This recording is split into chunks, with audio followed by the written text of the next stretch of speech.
What up, everyone? This is the Silesia Diamond League live reaction podcast. But more importantly, it is episode number 500. We've done 500 of these episodes. Technically, we've done 502 because there have been two emergency podcasts. We had the NCAA shutdown in March of 2020 emergency podcast, and then we had the marijuana suspension for Sha'Carri Richardson emergency podcast. But those are just emergency podcasts. This is the real podcast, episode 500. Can't believe we made it to half of 1,000. Here's to another 500 in the next, till I don't even know. Are we even still going to be on this earth? We'll find out if we can make it to 1,000. Hopefully Colt's still here, still doing podcasts with me in a bunker. 100 years of FloTrack podcast. Exactly. It would be weird if we ever do get to 1,000 though, because it's like, whoa, that's a big number. Anyway, but enough about the podcast. Thanks for joining us on this late morning on Saturday, early afternoon if you're on the East Coast. But yeah, Diamond League ending with a bang with Shelly-Ann Fraser-Pryce. I think we got to start there. We were trying to think what would be the moment of the meet. There was a lot of big name stars throughout the fields, from the 100, 400 hurdles, the flat 400s. We had some good sprint fields, some good distance fields, Safan Hassan. But ultimately, no one really stood out until the final race, which was the women's 100, which started off with a false start. Didn't know what was going on. Technically, though, everyone was okay. It was a clean false start. Brianna Williams was given a chance to run again. And according to the results, her result is still there with her 11:11. But all eyes were on the world champion, Shelly-Ann Fraser-Pryce. Gets it done, not just getting the win, which we knew was going to happen, but lowers her season's best down to 10.66, lowering the world lead, only a plus 0.5 wind. 10.66. She's already run 10.67 this year. She now has multiple sub 10.7s in this season, which still has at least, 4 to 5 weeks to go before we get to the Diamond League finals. She did not miss a beat. Wins the 100 title. Gets silver in the 200. Now comes here, runs a world lead like 2 weeks later. Shelly-Ann Fraser-Pryce. She's having a hell of a year. And I don't think it's over. I think that this season that she's having is yet to hit its full peak. I thought we had the peak. I honestly did. I thought the peak was going to be world title. I thought the peak would be like, yeah, you have that 10.6 from early in the year. Now you're just kind of going to sunset into a bunch of 10.7s, 10.8s with some wins and end it with the Diamond League title. But no, she decides, hold up, wait a minute. I ain't finished. She comes in, runs 10.66. Very clean, very easy, especially coming off of a callback type race. So the nerves might have been a little off. It wasn't that fast of a track. Throws down 10.66. I'm thinking, all right, when are we going to see her again? What is the next Shelly-Ann Fraser-Pryce move going to be? Because I feel like she has more. I feel like she's going to flirt with a 10.5. I'm not saying, low 10.5s. Maybe. But I'm not saying it. But maybe. But I do think she is due for at least 110.5 high in the next few weeks. Not sure where that's going to happen. I don't know her exact race schedule, where and when she's going to be running. But you run the world lead, fresh off your world title, you are rolling, and you're rolling in the right way. And Shelly-Ann Fraser-Pryce, at this age, you just, when is it going to end? She's just like, she's turning into the Tom Brady of women's track and field. She's just going to continue to put together dominant performances. So, I don't know. Looking at the chat, some people are, talking about Elaine Thompson-Herah. I don't even know. Some people talking about Colt is better than Kevin and Gordon. I agree with that. But yeah, if you have, what are your thoughts on Shelly-Ann? I mean, I get some positive emojis. Ralston said Shelly will be in Monaco next. So yes, okay. So Monaco, Monaco is known for, you know, typically that's the place you go to break a record.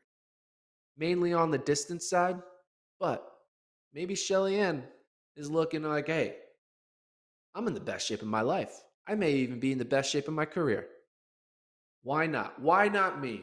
Why not Shelly Ann at age 35 put together and just flip the world upside down? I don't think it's going to be flipped upside down. I'm taking a break from making bold predictions like that, but I do think she's going to run something special. I do think she's going to probably, I mean, she's going to run faster than what she ran today in Monaco. I don't know how fast, much faster, but she's going to run faster. And we just get to sit back and watch it and enjoy the greatness because, you know, these type of athletes don't come along that often. You know, we are still searching for our next Usain Bolt on the men's side. 10 years from now, we're going to be searching for the next Shelly Ann Fraser Price for multiple decades to come. And so we should enjoy the greatness. Anyway, all right, let's move on. We're gonna rapid fire through all these results. What we're gonna do is we're just gonna go in. We're just gonna go backwards in time. So we'll go back and forth between some distance and sprint events. Women's 1500, very honest and fast race. But the winner did not see that coming. Welteji Duribi from Ethiopia beating out Udaf Sagai, who I thought Sagai was the top dog here, and she just got straight up beat by her. It was an honest race. They were going pretty hard. I mean, they were talking about record times. I was like, this isn't, they're not going to break no like world record or anything like that. I was like, what's going on in the broadcast? Come on. This is not that type of race. But it was honest. It was quick. The two Ethiopians, or I guess you could say three Ethiopians, go 1, 2, 3. I thought from American perspective, Heather McLean with a massive PB running 4:01 and getting fourth in this race. Very impressed with that. Even Corianne McGee, who faded to ninth, she still ran 4:02. So there's no like shame in these times that some of these Americans are running. But 1500 without Faith Kipyegon, it's kind of it just automatically becomes a second tier event when you don't have the best runner in the world at that moment in the race. But still, good results, meet record and PB for the Ethiopian. And on the American side, Heather McLean, 4:01. Can she lower eventually to the sub 4 club and join some other the great current U.S. women runners who are in sub 4 potential, like Elle St. Pierre, like Sinclair Johnson, etc. So big ups for Heather McLean. She didn't make the team this year after making the Olympic team last year, but that don't matter. She comes out here and lowers her PB, showing that it ain't going anywhere for the next few years. All right, keep going up the list. Sorry, I have a little bit of a cough. I'm working on it. I don't think it's COVID. It may be, but I don't think it is. We'll find out. Let's go into the women's 200. This was also another race. A lot of storylines to figure out what we're going to get from this 200. Notably, you had the newness. You had Gabby Thomas returning back to run in the 200. You had Shawnee Miller-Weibo now, after saying that she's done with the 400, starting her 200-meter story arc at the end of this season, going into next season, and ultimately the world champion Sharika Jackson. And it was not even close. I mean, there was a moment when I was like, wait, is Jenna Prandini still in this race? Is she going to really go stride for stride with Jackson in the final 80? That didn't happen. Jackson pulled away, wasn't even close.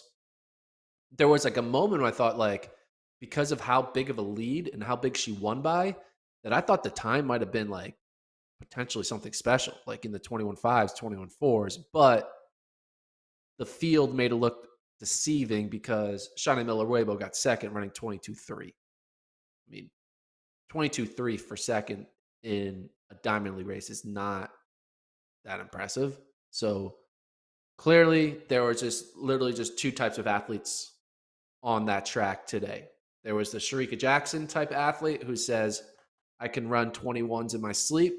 And then there was the rest of the field type athletes where, yes, we had the talent to run 21, but today we're not doing it. Today we are just getting our legs loose as we start our European trip. And we are just going to be running for position, and we're going to probably all be running in the 22 seconds. So can't really take much from these results from, second through ninth, because it looks like just a giant, you know, uh, jet lag rust buster for them. But Jackson is just so good that she doesn't need to run a 22 mid, 22 low to get loose. She can just run 21 eights now as her new baseline. So Sharika Jackson, I think this was it wasn't what Shelly Ann ran. Shelly Ann runs a world lead, but 200 is different from the 100. I do think Sharika is going to be in line to potentially give us one more holy shit moment. I think we get one more holy shit moment from Sharika Jackson. Don't know where it's going to be. If I had to guess, I would say it would be like her second to last race. I feel like that would be the one where you get the holy shit moment, the second to last race of her season. Not sure when that will be. But I do think we're due for at least one more whoa from Sharika Jackson. And Shawnee Miller looking good. I mean, she beat some good athletes here. Jenna Prandini was there. Gaither was there. Miller though, still has a long ways to go before we start considering her one of the challengers to the current pecking order of the women's 200. But I mean, Miller she got a whole year to figure it out, and I think she will.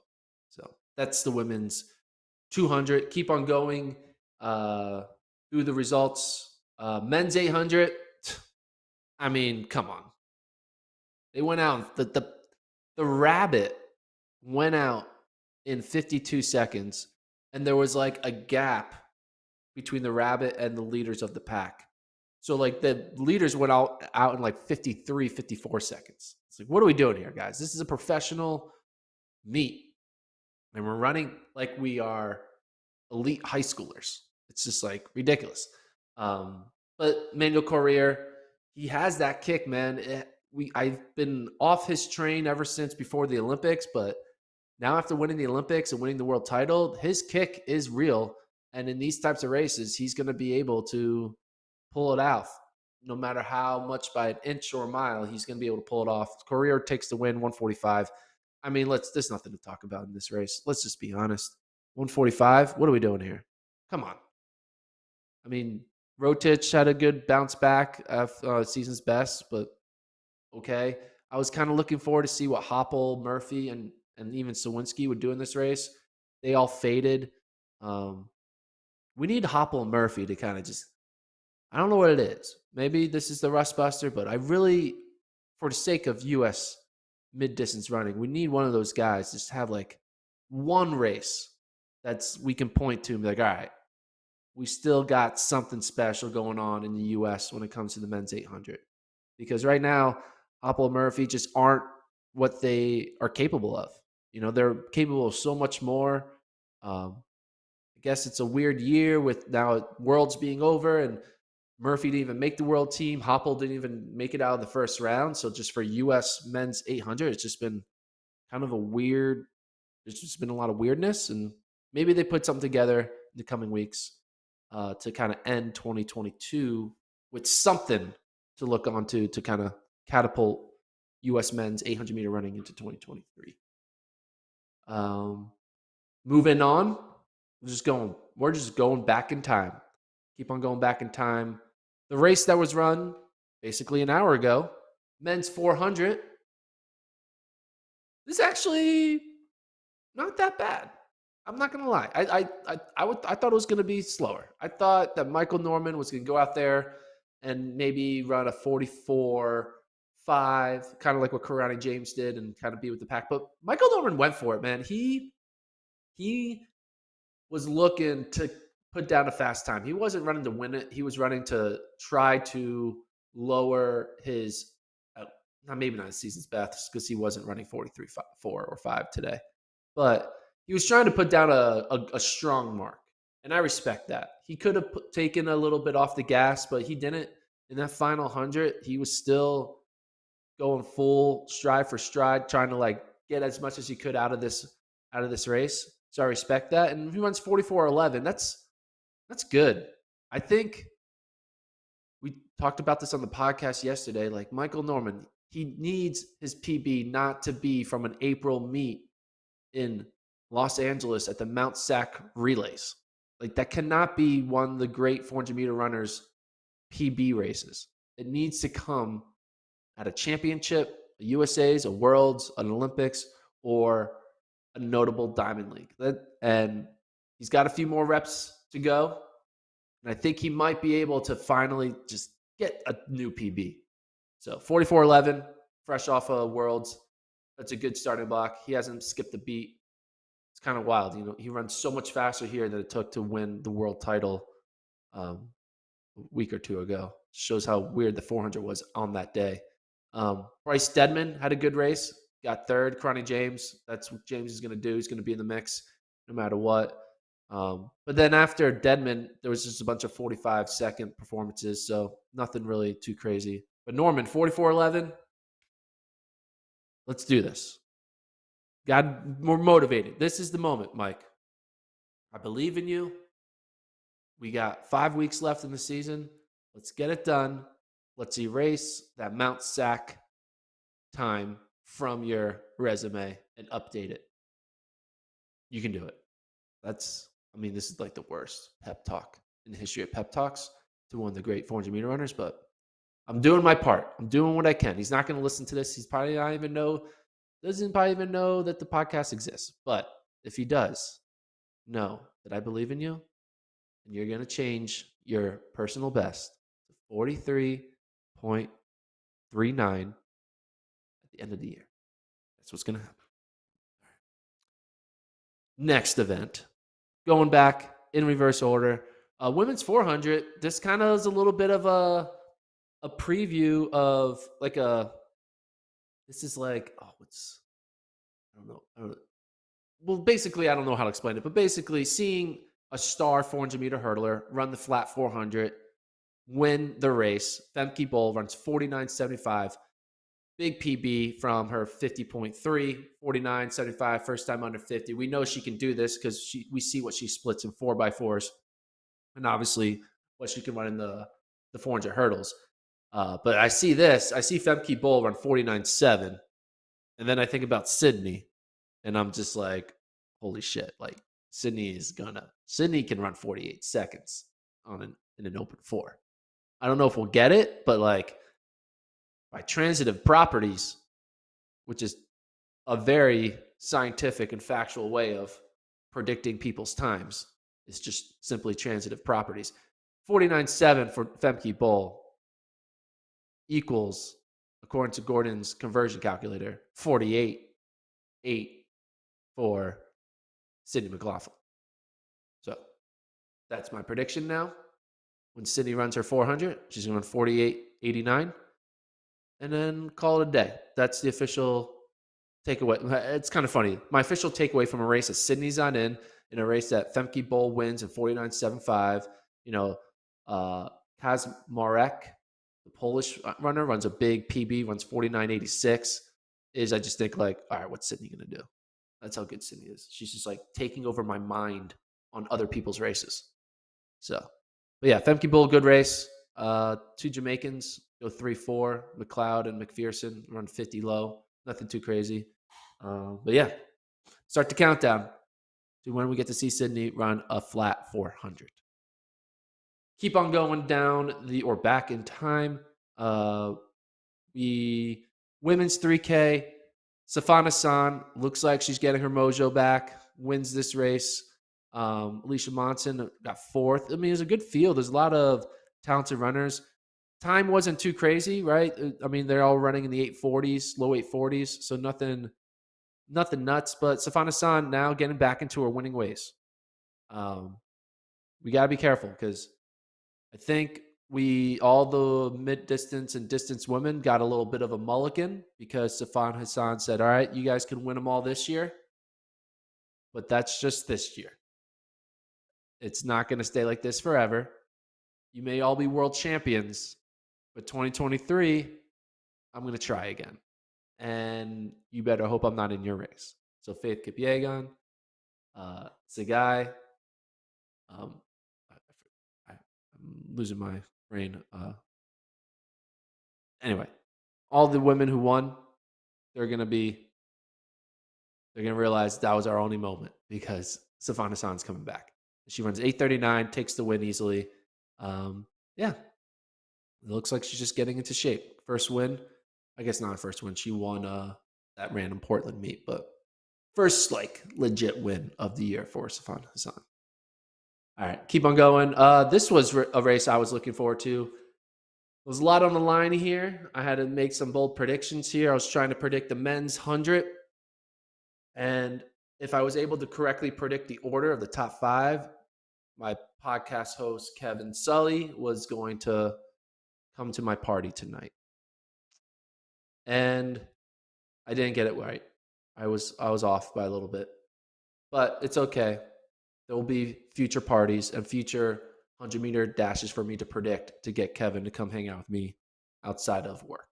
So anyway, let's talk about this men's 100. Trayvon Bromell gets the win. Kind of makes sense. Bromell, he's a good runner in these kind of non-championship round type races. He does pretty well in these like one and done type hundreds. Gets the win, 995. Nothing too fancy. It was into a headwind. Marvin Bracey, second, 10 flat. Akeem Blake, 10 flat. Akeem Blake just beat Christian Coleman, ladies and gentlemen. He just beat the 2019 world champion, Akeem Blake. So I know Kevin was all on the oblique Seville train, even though Seville did have a great world championship. Don't get me wrong. But Akeem Blake now running 10 flat, basically running the same time as the silver medalist and beating Christian Coleman. I like my Akeem Blake stock. I'm getting in. I bought the dip, and I'm excited for my Akeem Blake in 2023 because this is a good performance for him out of Jamaica. Johan Blake was fifth. Eli Hall was sixth, and then the rest. But it wasn't fast. And when you look at this times, 995. That's nothing special. 10 flat for second. And then you look at what Shelly and Fraser Price did an hour later, running the world lead. It makes you think that like Shelly Ann is on another one. Like she is ready to roll. It ain't even close. So, but Romel, Bracey, looks like all these 100-meter men, they're all kind of, licking their wounds from going up against Fred Curley, and now they trying to figure out what they can do this second half of the year as the European season kicks off. So, but good run for Bromell. I mean, I'm sure Bracey wanted the win, but 10 flat. I think he's just like rinse it off and get ready for a new race. Anything else from this? I mean, Coleman, he wasn't even in it, man. Like 10-13. Are we ever gonna have like? Okay, hold on. Has Christian Coleman officially been taken off the list of contenders? Got sixth at Worlds. Gets fourth here, but it's like a distance fourth. Like he's running 10-13, where Akeem Blake is running 10 flat, Bracey 10 flat, and Bromell 995. Do we need to officially kind of just put away his 2019 season and his world title and be like, hey, that was 3 years ago. It doesn't count anymore. We may need to kind of recategorize you into the B tier. You're not in the A tier anymore. I think that's what I'm going to have to do. I think today marks the first day where Christian Coleman is no longer A tier in the world. I mean, I'm taking off Lamont Jacobs because I want to. And so the 2021 Olympic champion and the 2019 world champion, they're both not in the A tier anymore. I would say the A tier right now, Curly, Bromell, Bracey, say Seville, Put Omanyala in there. I think that's it. Yeah. Curly, Bromell, Bracy, Omanyala, and Oblique Seville. Those are the 5. That's my new contender tier. That's where the cutoff is. If you're one of those 5, you are in the conversation for being the best in the world. If you're not, you got to do something to join that crew. Coleman was in there. Coleman was in there all this year, especially after a good indoor season. He was in there. But Jacobs got taken out because now, like with the injuries, you're kind of like, all right, I just can't keep you in there for that long.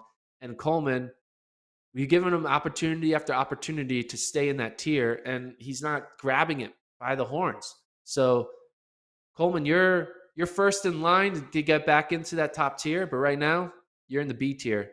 The A tiers for those 5: Bromell, Bracy, Curly, Omanyala, and Oblique Seville. So, I don't make the rules. I just podcast them.